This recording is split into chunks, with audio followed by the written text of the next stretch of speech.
नमस्कार, देशोन्नतीमध्ये मी ऐश्वर्या शिंदे आपलं स्वागत करते। बघूया प्रदेशच्या आजच्या टॉप 10 बातम्या।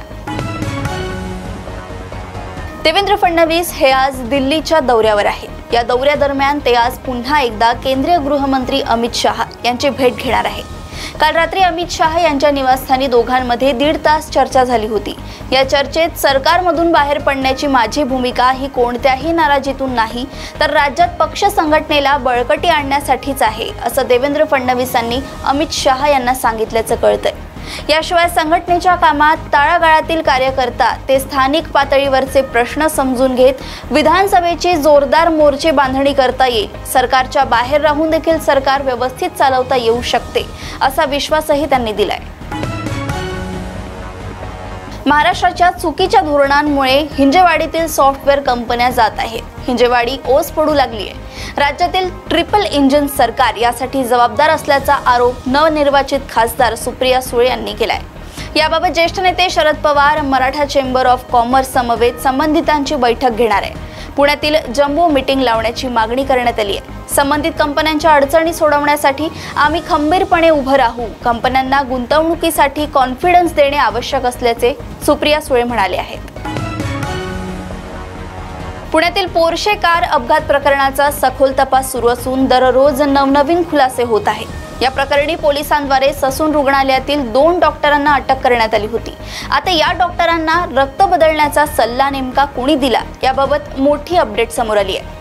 अशफाक मकानदार आणि ससून रुग्णालयातील न्याय वैद्यकशास्त्र विभागाचे अधीक्षक डॉक्टर अजय तावरे यांनीच रक्त बदलण्याचा सल्ला दिल्याची माहिती समोर आली आहे। गुन्हे शाखेने अशफाक मकानदार आणि अमर गायकवाड या दोघांना अटक केली आहे। सध्या मकानदार आणि गायकवाड या आर्थिक व्यवहार करणाऱ्या दोघांना 10 जून पर्यंत पोलीस कोठडी देण्यात आली आहे। नाशिक शिक्षक मतदारसंघाच्या निवडणुकीचे पडघम वाजले आहे। एकीकडे महाविकास आघाडीकडून संदीप गुळवे यांना उमेदवारी जाहीर करण्यात आली आहे। संदीप गुळवे हे आज उमेदवारी अर्ज दाखल करणार आहेत, तर दुसरीकडे महायुतीत मात्र लोकसभा निवडणुकीप्रमाणेच तिकीट वाटपाचा गोंधळ सुरू असल्याचे चित्र आहे। नाशिक शिक्षक मतदारसंघाच्या निवडणुकीत दररोज नवनवीन ट्विस्ट पाहायला मिळतात। नाशिकच्या जागेवरून महायुतीमध्ये जोरदार रस्सीखेच सुरू असून शिवसेना आणि राष्ट्रवादी काँग्रेसच्या उमेदवारांचे दोघांना एबी फॉर्म मिळाल्याचा दावा करण्यात आल्याने खळबळ उडाली आहे। शरद पवार यांनी 60 वर्षांमध्ये मराठ्यांना चुना लावायचे काम केल्याची जहरी टीका रयत क्रांती संघटनेचे प्रमुख सदाभाऊ खोत यांनी केली आहे। शरद पवार यांनी मनोज जरांगे पाटलांना असं लिहून द्यावं की त्यांचं सरकार आल्यानंतर महाराष्ट्रातील मराठ्यांना आम्ही 10% ओबीसी मध्ये आरक्षण देऊ, असेही सदाभाऊ खोत म्हणाले आहेत। महाविकास आघाडीचे नेते शरद पवार आणि त्यांचा सगळा कंपू हे आता मनोज जरांगे पाटलांना कामाला लावणार आहेत। मनोज जरांगे यांचे आंदोलन आता विधानसभा निवडणुकीपर्यंत चालेल। आरक्षणाचा वापर राजकीय पोळी भाजण्यासाठी शरद पवार करत असल्याची टीकाही खोत यांनी केली आहे। 2 वर्षांपूर्वी बंडाचा झेंडा खांद्यावर घेत शिवसेनेमध्ये उभी फूट पाडणाऱ्या एकनाथ शिंदे यांना नुकत्याच झालेल्या लोकसभा निवडणुकीत मोठा धक्का बसलाय। लोकसभा निवडणुकीत एकनाथ शिंदे यांनी लढवलेल्या 15 जागांपैकी केवळ 7 जागांवर शिंदेंचे खासदार निवडून आले आहेत। शिंदे गट या धक्क्यातून सावरत असताना आता एकनाथ शिंदे आणि त्यांच्या पक्षाला मोठा धक्का देऊ शकते, अशी माहिती समोर आली आहे। लोकसभा निवडणूक आणि निकालादरम्यान शिंदे गटातील 5 ते 6 आमदार उद्धव ठाकरे यांच्या संपर्कात असल्याचा दावा करण्यात आलाय।